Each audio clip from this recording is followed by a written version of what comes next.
Hello guys, this is Rigid Body Dynamics lecture 1. Now let's start this with a problem to understand. See, let's say we are given with a rod which is resting on a wall, and this wall is frictionless and this floor is also frictionless. So if we align this rod like this at some angle theta and we give a very gentle push so that this bottommost point it starts moving horizontally. In that case, just by intuition, we can say that yes, this will slide down, right? This point A will slide down and this point B will slide towards right. This is what happens in normal conditions if our walls and floor are frictionless, right? So let's analyze the situation from here on. Now what about the motion of all the points on the rod? See here, as this point moves down, we can say this point A, it doesn't have any horizontal motion. It always moves along the wall, so it doesn't have any horizontal motion. Similarly, this point B, it moves horizontally only, so it doesn't move in vertical direction.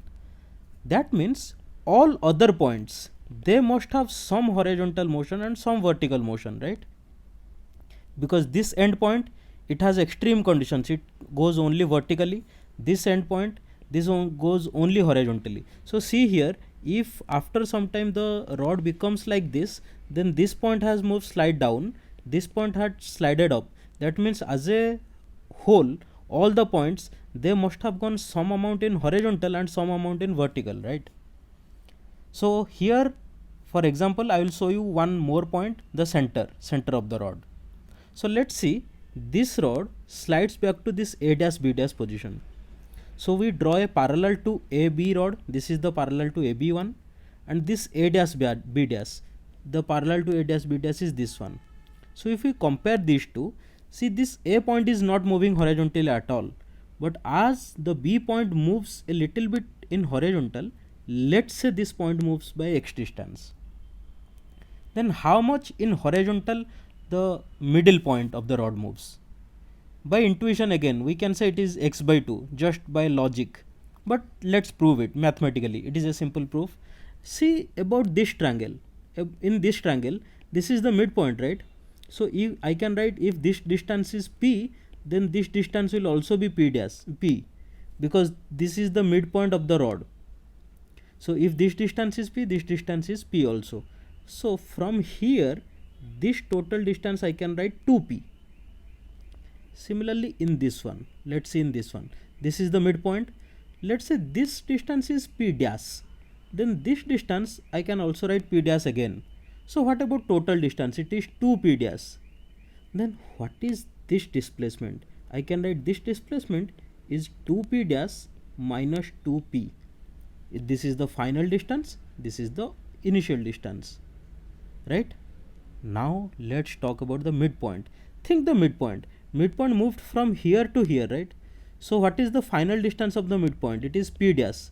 What is the initial distance of the midpoint? It is p. So the distance moved horizontally, distance moved by the midpoint in horizontal direction, it is p dash minus p. So let's compare these two.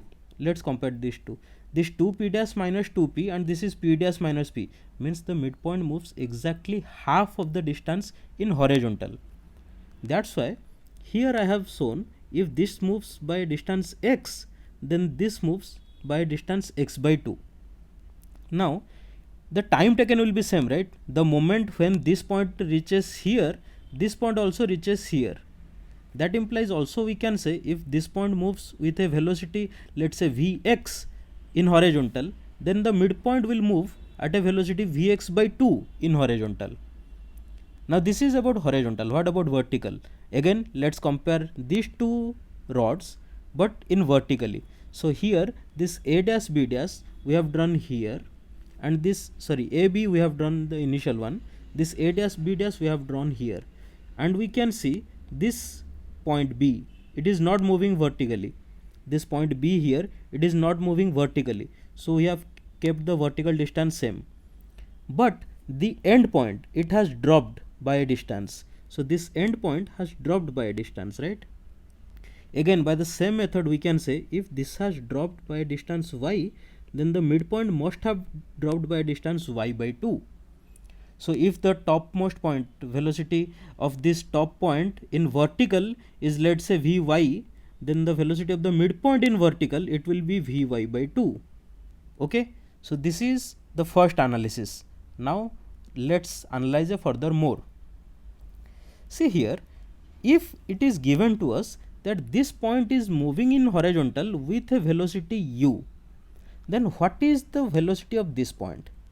Let's find out. Now first, here we start the concept of rigid body.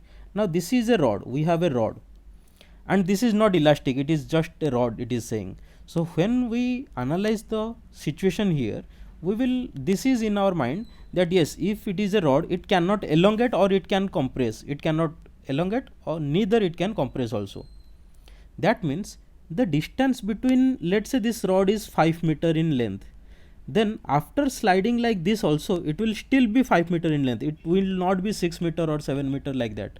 The length will not change. Length will remain same, right? That means the length here, if the length is not changing here, then but each this endpoint has some velocity and this endpoint also has some velocity. That means whatever be the velocities are of the endpoints, whatever be the velocities are, but the velocities component parallel to the rod, let's say this velocity is u, then component of u parallel to rod in this direction. Similarly, let's say this velocity is v and component of v parallel to rod here. So this is v parallel to rod and this is u parallel or u along the rod. These two velocities must be same, because if they are not same, then the length will change. For example, let's say we just say that we have a spring. Let's say this is a spring condition we have. We are given with a spring like this. Let's just think that this point I move it with just by a distance of 10 meter. And let's say this spring length is 8 meters. So if I move this end point by 10 meters, then the total length will be 18 meters, right? Now what if I move this by 10 meter and this point also by 10 meter? Then indirectly speaking, this spring here, it will only move in horizontal. It won't change its length because I am moving this end point the same amount, this end point also same amount. But if I only move one end point, like if this only moves 10 meter, then the total length will increase to 8 meter. So similarly, let's say we move only this length, this side, by 2 meter, then the total spring's length will be 6 meter, it will decrease. But if we move the two ends in the same direction by same amount, then the spring's length will not change. That same concept we are applying here.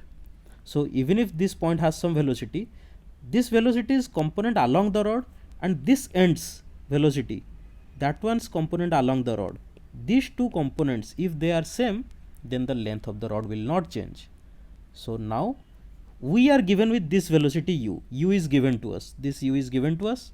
We need to find the relation between v and u. So let's say right now this angle is theta, right now, just now, because after some time as it slides a little bit down, this angle will change.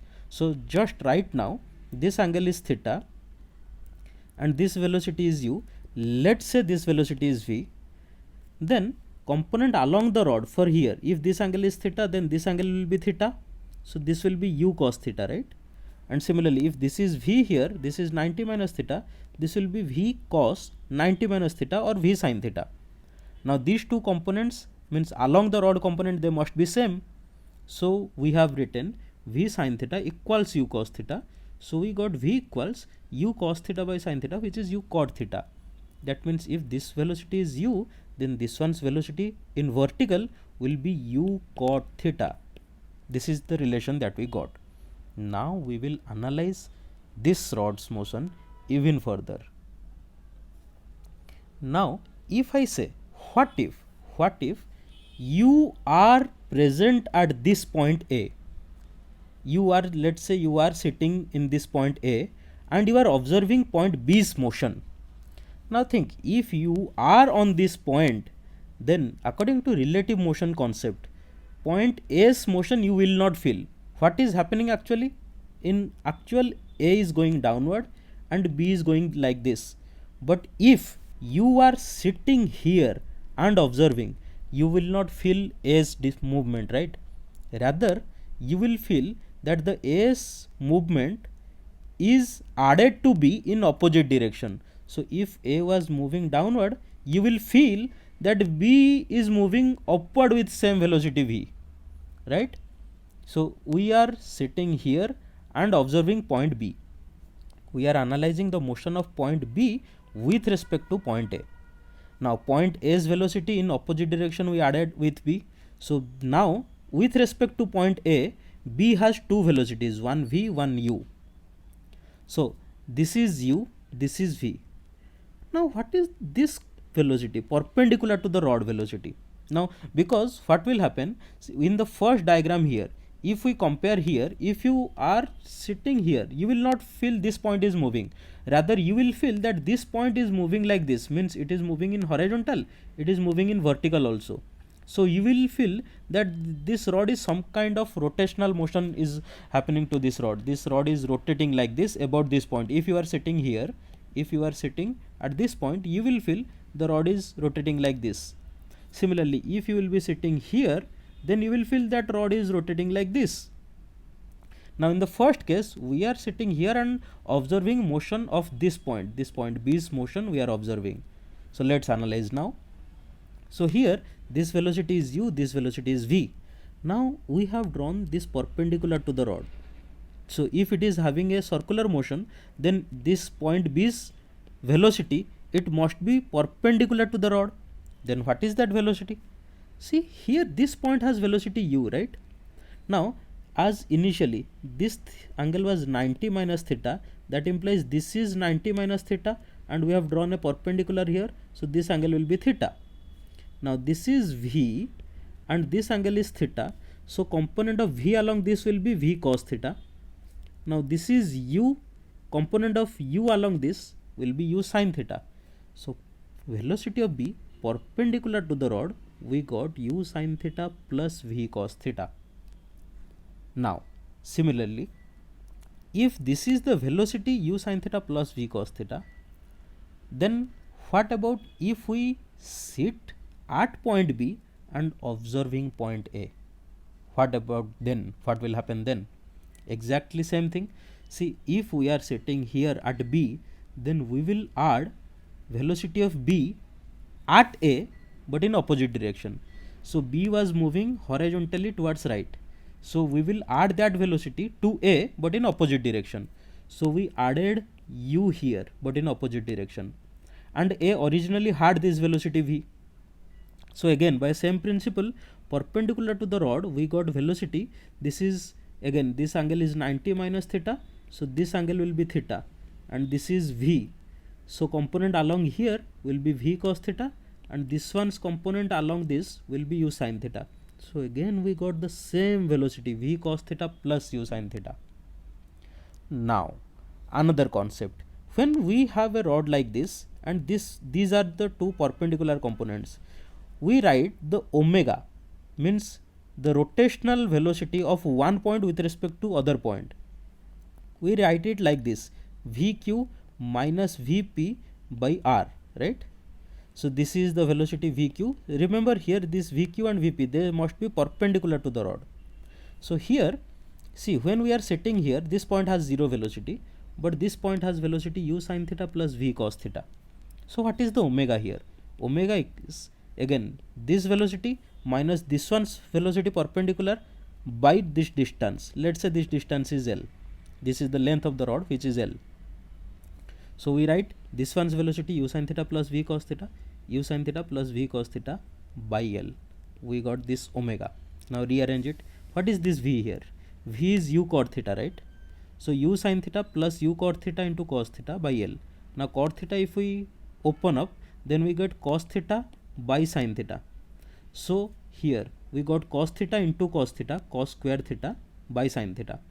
Now So multiplying this sin theta here, we get u sin square theta plus u cos square theta by L sin theta. And taking u common, sin square theta plus cos square theta is 1. So we got omega of point B with respect to A as u by L sin theta. This what we got here? We got omega of B with respect to A, right? Now what about omega of A with respect to B? Again we have the same velocity, right? Even if we put it here, again this is v cos theta and this is u sin theta. So v cos theta plus u sin theta, and this point, if we are sitting here, then this doesn't have any velocity, this one's velocity will be 0. So again omega we can write same thing, v cos theta plus u sin theta by L. So again we will get the same expression and finally same answer. That implies omega of B with respect to A we can write equals omega of A with respect to B. That means here we got these two endpoints, they are having same omega with respect to each other, right? Means this point's rotation about B is equal to B's rotation about A. So what about if we take the velocity with respect to any other point, let's say midpoint? What about if we take velocity of this one with respect to midpoint? Do we get the same omega or different omega? Let's check now. So here in the first slide we discussed that this center will move in this direction with, let's say this one's velocity is Vx, then this one will have Vx by 2. Similarly, if this one will have Vy, then this one will have Vy by 2. So indirectly we can write that here the center's velocity will be u by 2 in I cap direction and v by 2 in j cap direction, right?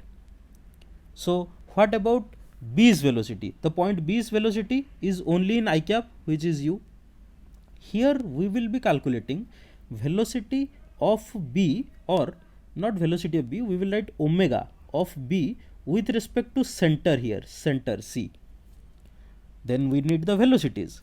See here, with respect to C, means if we sit at C and observe point B, then what happens? Now B has horizontal velocity u.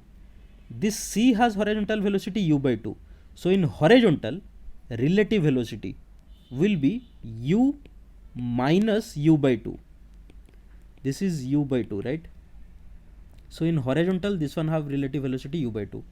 And in vertical, see this one, in vertical this one has velocity 0, but this one has minus v by 2 j cap. So 0 minus v by 2 j cap. If we put it, we get v by 2 j cap. That implies the point B's velocity will be in this way.